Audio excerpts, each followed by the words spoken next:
નવસારી મહાનગરપાલિકા દ્વારા શહેરના સર્વાંગી વિકાસને વેગ આપવા માટે વિવિધ વિકાસલક્ષી કામોના લોકાર્પણ અને ખાતમુહૂર્તનો ભવ્ય કાર્યક્રમ ટાઉન હોલ ખાતે યોજાયો હતો.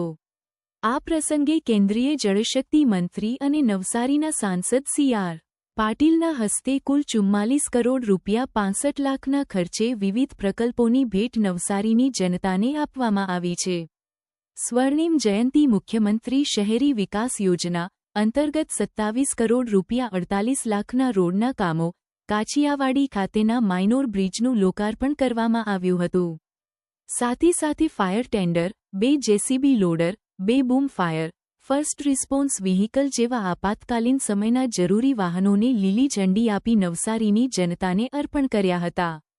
કેન્દ્રીય મંત્રી સી.આર. પાટીલે પોતાના સંબોધનમાં નવસારીના વિકાસની ગતિ વિશે હર્ષ વ્યક્ત કરતા જણાવ્યું હતું કે નવસારી એ રાજ્યની નવી બનેલી મહાનગરપાલિકાઓમાં વિકાસના કામોની ગુણવત્તા અને ઝડપમાં સૌથી આગળ છે.